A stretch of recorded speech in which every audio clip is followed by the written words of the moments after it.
It is a type of phone. It's an audio recorder. Yeah. Speaks. I don't think we can have this recorded. I'm afraid. I'm afraid we can, because I don't have a power advocate with me. All right. Well, if you wish, I suppose. Because this is really an opportunity for you to amplify things so that we can make sure that you don't have to amplify the complaint. You don't have to, no. The complaint on its own, with the substance that's to it. They're very clever at the use of language. So are there any things you wanted to kind of, up for me? Develop. Or anything additional that you'd like to add to that? That's really what the purpose of meeting today is. Sure, we've got everything, perspective on things. Well, first incidence of psychosis recovery, support team. How can you have psychosis recovery? May I have a look at that? Yes, you sent it to me, I didn't send it to him. Oh, that's just what I work in, that's just the team I work in. You put back together personalities, is that even moral or possible? It's all confusing. That's why you should have a pass. That's just the letterhead of the team I'm in. Yeah, that's just the description. What's that? Anyhow, let's go through the complaint. Okay. I've got a copy of it here, you've got a copy there too. What have you read from it all this nonsense? Why the hell doesn't somebody else do this? Why do I have to do it? They're making me out to be bloody... You don't have to, I mean, we can just... Well, I do have to, because the thing that I know... If you wish. That's another complaint I put in.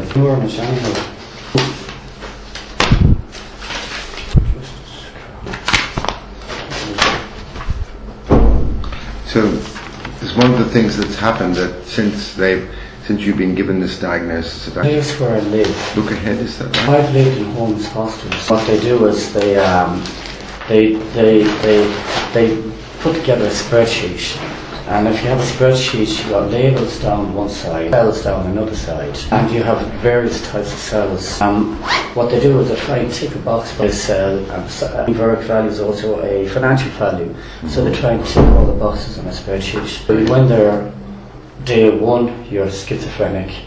Day 2, you're paranoid, schizophrenic, etc. They're going to do it anyhow because they get paid. Business, it's a business, it's nothing else. Oh, but the last time I was here, Tim Gorbash put his line through this, right, and said we can't let that slide. Ronan stated to his GP. Oh, what happened was, go to the back of my psychiatrist and my social worker like that. Right. And I said only joking. And you think it was misinterpreted? No, what happened was Gorbash deliberately put a line through it. Right. And then he said to me, we have to take this seriously. And he paused. And from then on, I let him trash the last complaint. It's not going to happen this time. Until we get down to me. You think that was a misunderstanding? I said was a misunderstanding what I said. And it says that untrue, is it? Let's not dwell on that. Let's read the whole thing in context.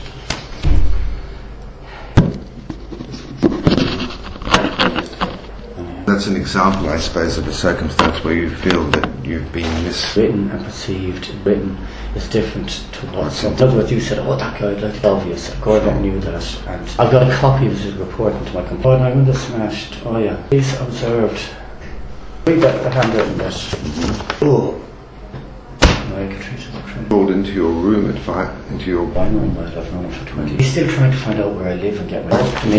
Yeah. He wants to talk to me on behalf of my father. Right. The last people in the world I want to see. Anyhow, we'll get through this bloody thing. Okay. Okay. You got the complaint. Where did you make this phone? I was diagnosed with... Okay. I think the essential issue is that you feel there has been a misdiagnosis. You think... Mostly. I didn't mean to bring all this tape and show it to you. It's like what you would have looked at it yourself in advance. There's a Maudsley report. In the consultant. Yes, I've seen that, yes. Oh, you have, so it's not what I feel. I've been sent a copy of that. I think that's the one. Nice. It's not just something I feel, it's actually... I'm not sure if I've got that. Actually, if I might get somebody to make a copy of this. Make a copy of this, the last report. I am not going to submit an assessment team.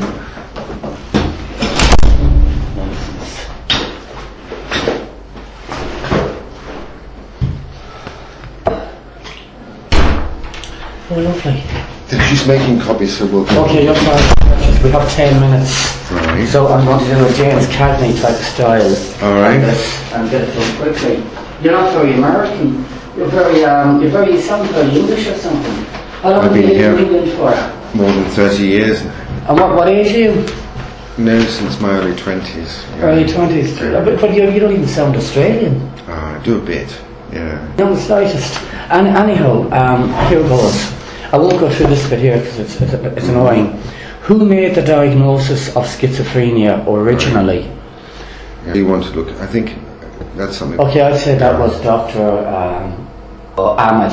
Dr. Mahmoud. Oh, geez, you know. God, this is wonderful. You don't know something, then you know it. Very, very. Trust is the basis of everything. Okay.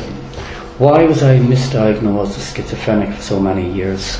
One of the limitations of this work is that, of doing that, is that when you go, 2004 was when that happened. Well, there's one of the issues is we rely upon the records at the time. Always the issue with that is whether the records accurately reflect. Okay, I understand what you're saying. Okay, I'm going to ask how come there are so many experienced and qualified mental health professionals being involved in my case and they also didn't spot it?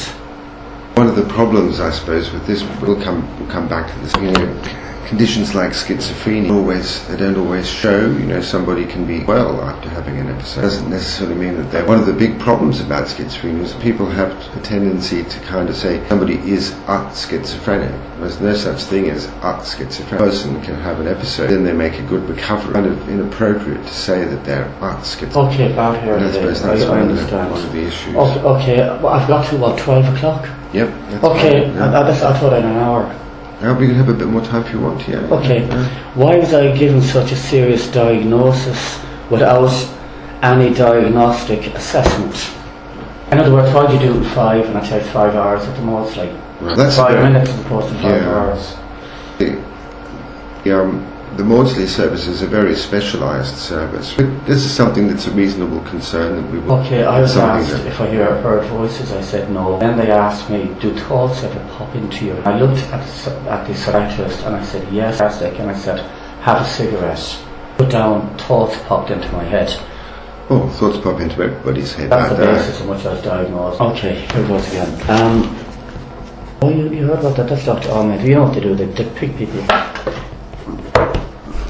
Hope you're not shrinking me. No, I'm just taking a note that you said shrinking is the basis on which you were diagnosed schizophrenic. All the points here.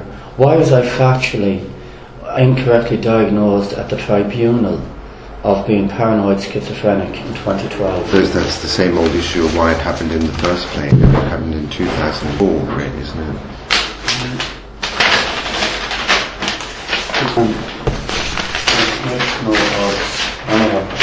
This is a very important thing, I know. And I thought this was clarification. I didn't think it was actually amplification. Just a clarification. Can you define the difference between clarification and amplification? Well, I suppose clarification is to make things clear which are not clear, whereas amplification is to... Can you define amplification?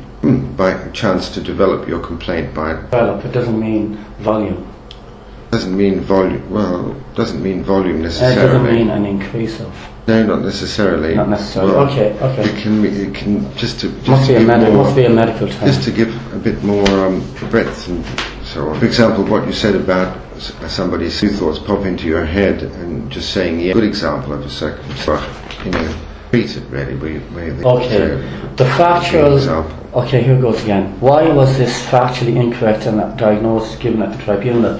At the tribunal, I got the tribunal report here, and here is the written evidence by these people.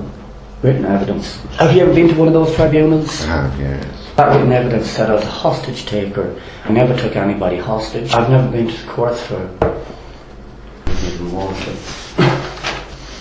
anyhow. So I'll just go.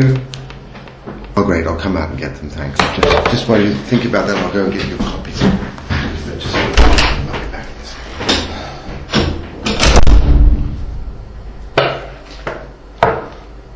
Jesus.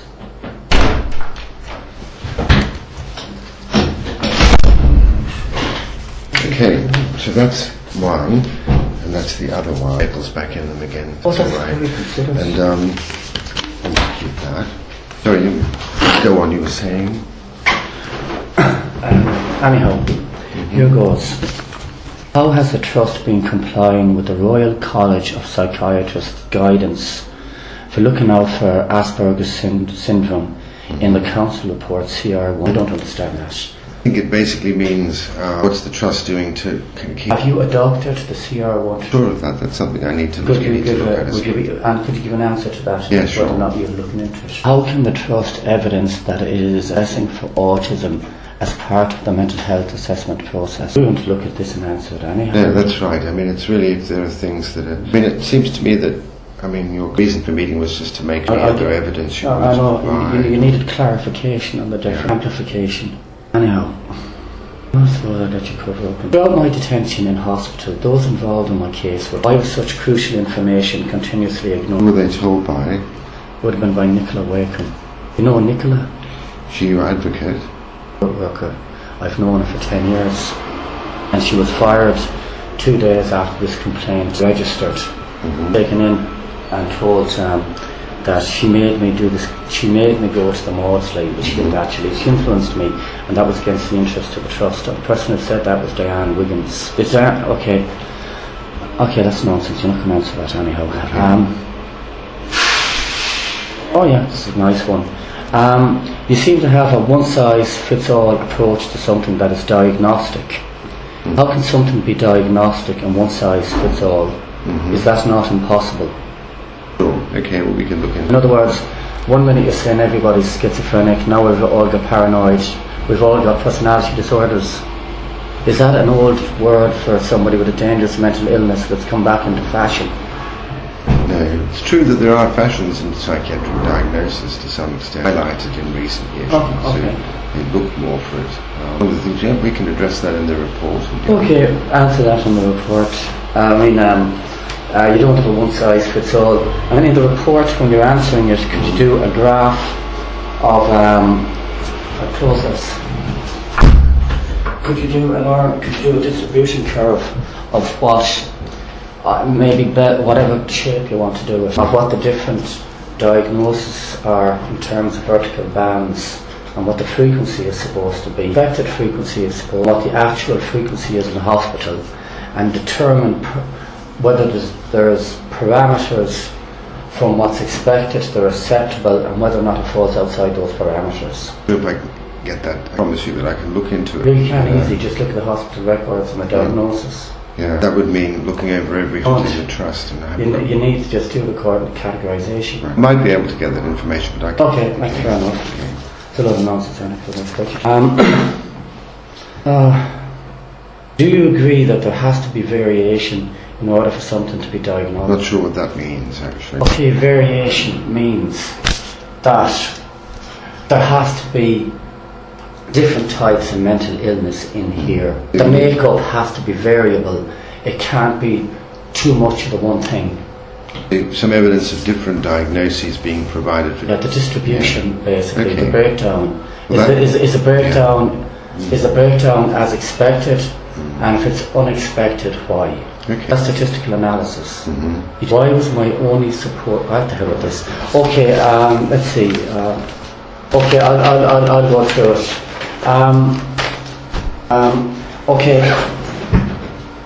Why was I diagnosed as I was diagnosed? Why did that happen? Sure, that's. We'll certainly be looking. Why did you get it wrong? Why was I diagnosed with what I was diagnosed with? And why did you get it wrong? Well, I mean, this is for clarification. Sure. So you put me in the picture, and I do what I can to put you in the picture. Okay. Seeing as it's clarification, why was I diagnosed with what I was diagnosed with? And that's really I don't think that's that's no. something that goes through the complaint as a unifying theme. Sure. But in voicing it here, although it's not specifically written down in the complaint, we can address it here. Well, the reason why people are given diagnoses is because they've been... Okay, and why did they get it wrong? I don't know the answer to that fully because... Do you accept I was wrongly diagnosed? If you do not believe accept I was improperly diagnosed, why not? Wonderful clarification you have here. If I have a very clear mind, you don't really have a very clear mind. You don't quite know. Anyhow, what are you doing to look out for people? I've done this before. Okay. If you find I was wrongly diagnosed, do you accept I was given incorrect medication and that this may have a severe effect on me physically, my ability to rate and my quality of life? I'll answer that question. We can look into. But what medication did you think was in? Olanzapine. Olanzapine? Yeah, that's enough. Okay. I'm obviously not going to get any more information. I didn't get any information out of you anyhow. You like Ronald Reagan answering questions. No, he's a fuddy-duddy and he doesn't know anything, and the next one doesn't know that. Well, that's been very helpful to get those additional thoughts, actually. And what I'll do is, and I'll read these documents as well that you've given me. May have a copy of one of them. I don't think I've got a copy of the previous complaint that you... One other little thing. Do you know, you keep having these recovery teams. North recovery, South recovery, psychosis recovery. Mm-hmm. What does the word recovery team mean? Well, recovery, I suppose, is a movement tries to give a little bit of psychosis, yes. Recovery, I mean, it's put it aside from the recovery, moving the agenda beyond broader agenda of people. So psychosis recovery would be giving someone a fuller life who suffers from a psychosis, giving them more of a life worth living. That's where the word recovery in the recovery team comes from. Psychosis recovery team. I'm not sure I think the recovery teams, the North and South recovery team, deal with helping you recover from people from the North and the South. They're not, they deal with people that have, most of the patients in them, many of the people don't have psychotic. There are some people in those teams that have never had psychosis and have.